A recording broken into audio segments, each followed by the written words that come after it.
be helpful. So today's talk is the in-between times. Handle them with grace. Sometimes we don't handle them with grace, do we? We handle them with a lot of fear and angst and sometimes even anger and bitterness. Why me? Why this? Why now? We might say, and we stay in that for a while. It's all right to do that for a bit, but don't stay there. Move on from that. Accept grace. I looked up to see if there was a daily word, the in-between time. And there was. October 17th, 1997. It reads, "In prayer, I am renewed. I am ready to begin again. A change of seasons is a time when all of nature seems to be caught for a moment between what was and what will be." And that's exactly where we are right now, isn't it? Between one year and the next. And we have a choice. This can be one of those pivot moments that we think about. We have a choice. This in-between time is important, a time of slowing down and preparing for the months ahead. I too may experience times when I need to slow down because I'm not yet ready for what lies ahead. And for me, this is a time of preparation. During this time, I am getting the rest I need and renewing my strength for the adventures that lie just around the corner. God is always with me, and God helps me to be ready for whatever may appear by constantly renewing my mind and my spirit. Every time I pray, I am recharging the spiritual battery that enlivens my soul. And so it is. And from Ecclesiastes, for everything there's a season, a time for every matter under heaven. So right now we find ourselves in the in-between time. Laos Say from the Tao Te Ching says, "Do you have the patience to wait until your mud settles and the water is clear?" Any impatient people in the audience? I've been quite impatient in my life too, and he's the king of impatience sitting right there. Hold your hand up, okay. Right. And Charles Fillmore, "We must learn to let go, to give up, to make room for the things we have prayed for and desired." Anybody need to let go of anything? Anybody unwilling to let go of anything? Let's just pray to have clear eyes to see, because sometimes we have blinders on. It may even be something everybody in the world sees but us. So let's just pray, if nothing else today. Your best prayer may be, "God, help me to remove the blinders, to be able to see what's obvious to others, but I refuse to see." We tend to look at the high times in life and the low times and really look forward to those, don't we? The high times and then lament the low times for so long and think back on them and regret them forever. But the truth is, our lives are made up of the ordinary days, the days that are in between those times. And actually, we humans tend to focus on the low times. Did you know that? It's sort of a normal thing that we do. I don't know if it's natural, but it's a normal thing that we do. We have wired our brains so that we think of the painful times more than the joyful times. Isn't that a shame? It's sort of like, and I know I've used this descriptive before. If you can imagine being in Alaska and there's a muddy road, but right now it is solid. But it's got really, really deep ruts in it. And that's sort of how hard it is to get out of the negative thinking that we're so accustomed to, is how hard it is for a car to get out of that deep rut. Just imagine. So when you're in a deep rut, think of that and just see yourself jerking the wheel to whichever direction that car needs to go and get out of there. Get out of that deep rut. But frankly, the matter is we are in the in-between times nearly all the time. I read a story about actor Kevin Costner. Does everyone know who he is? He has starred in some great movies, really great movies. But early in his career, when he was very young and just getting started, he was hired to do a fairly low-budget film, and they filmed it all, and it was time for the cutting. And the director called him in one morning. He said, "Kevin, it just breaks my heart to tell you this, but I have got to cut your part out completely.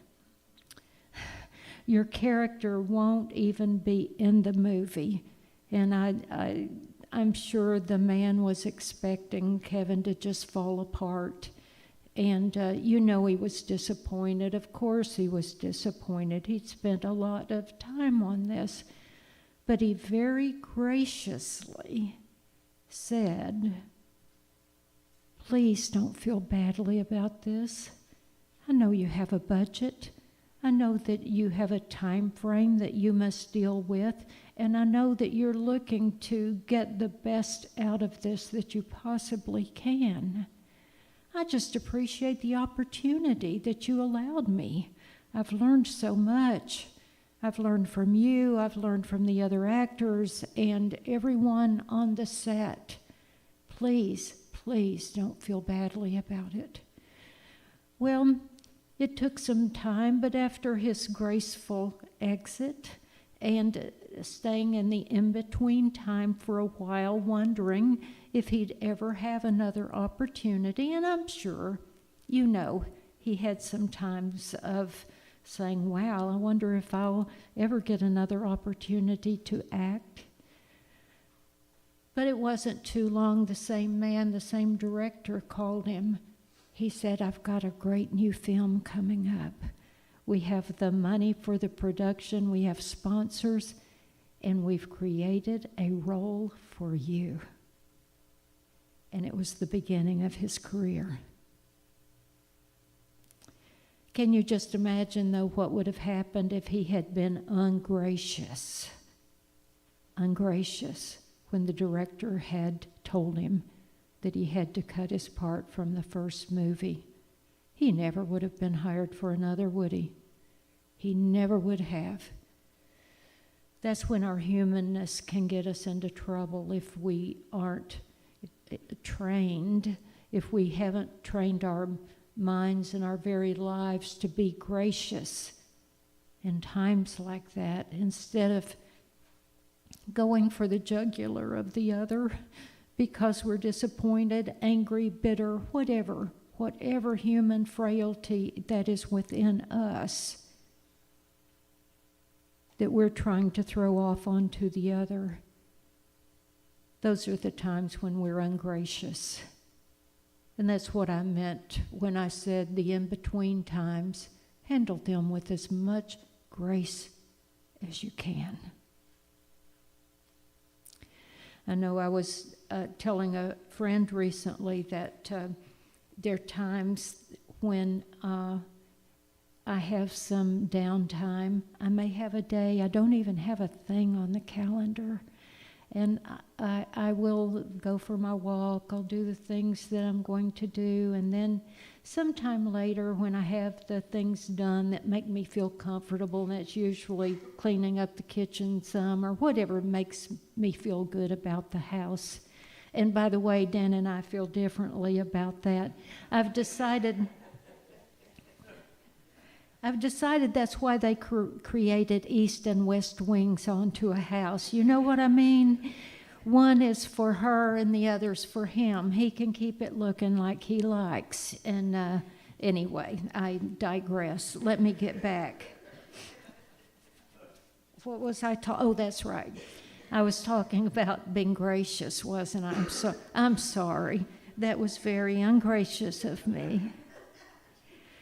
Anyway, I'll finally, when I'm comfortable, I'll get a book and I'll lay down, I'll recline on my most comfortable sofa. Maybe it's the bed, whatever room I'm in, whatever feels good. I'll get a comforter. I'll usually just feel really great, don't feel any pain.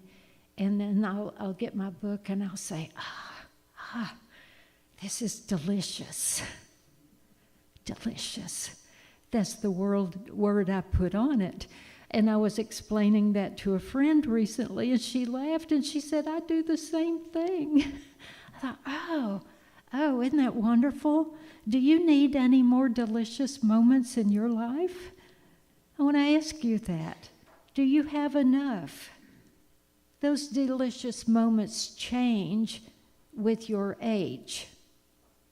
What might have been a delicious moment when I was 30 is totally different now. And so I'm not looking back at my other self or my younger self and saying that I was wrong in anything that I did or anything that I wanted or anything that I desired, because I wasn't. But at this stage in my life, I look for more deliciousness. And for me, it's not going out late and drinking at a party. I don't do that. For me, it's just staying home, being comfy and warm and safe. And that's delicious. That's delicious for me. There's another sweet little story. You're just going to love this one. It's called the cheese sandwich. So there's a man, he goes into work and he opens up his lunchbox and he says, oh no, another cheese sandwich. I just don't think I can stand another one. God in heaven, what have I done to deserve this? A cheese sandwich every single day.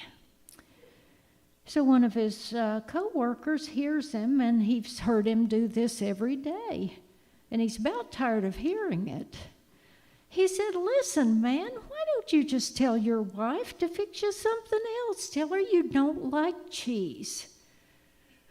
So he looks back at him, he says, I'm not married.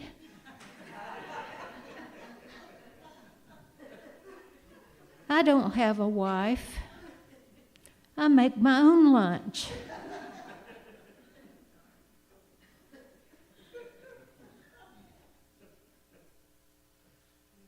It reminds me of people, and I'm sure you can think of some in your own life, and it may even be you. And I'm going to ask you that question right here and right now, and it's pointed at whomever, and the listening audience too, whoever should hear this. I want you to think about your life 10 years ago. How different did it look than your life today? Maybe 15 years ago. You're still dealing with the same chaos and drama, just has different names? No, I'm serious. I am serious.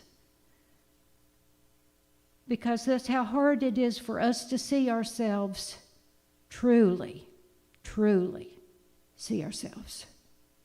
So I know we've all got friends that we deal with, maybe even family members, and we can look at their life and we're listening to them once again complaining about their cheese sandwich. And we're looking at their lives knowing they made that sandwich. They've made every one, maybe all their lives, and they're still complaining about it and wondering why God won't give them something different. They don't even like cheese.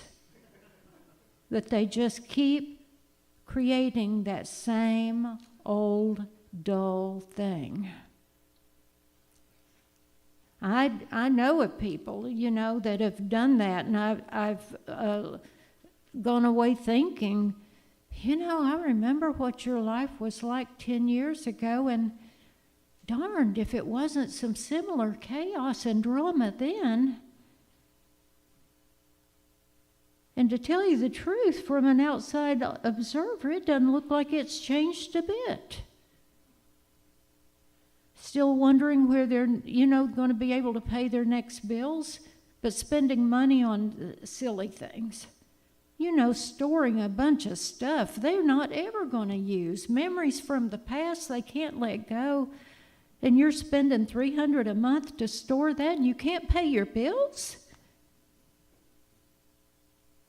I said once I was going to give a talk on just living 101. It didn't even have to be spiritual living 101. It just had to be common sense living 101. It's things like that that are so obvious to someone you're talking to. And they're not judging you. As a matter of fact, they're praying like heck you'll finally get it. Praying and praying and praying every day for you, that you will finally change whatever that is that's dragging you down, whatever rut you're in, and change it so that you can be joyful and quit eating cheese sandwiches.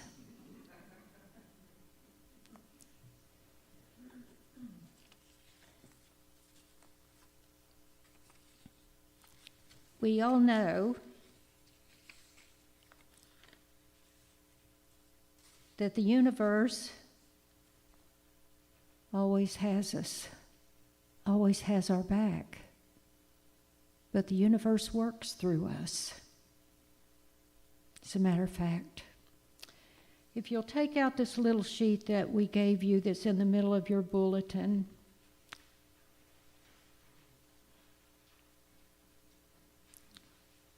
it says, take time to reflect on what you want your life to be. What makes up your delicious in-between moments?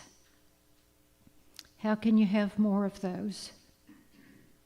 Is the universe offering you a smorgasbord of possibilities and delights, but you keep eating cheese sandwiches? Reflect on your life 10 years ago. How has it changed? How do you measure success? Do you want to be calm, centered, joyful, lighthearted, flexible, open-minded, prosperous, generous, kind, responsible? Do you want any of those in your life?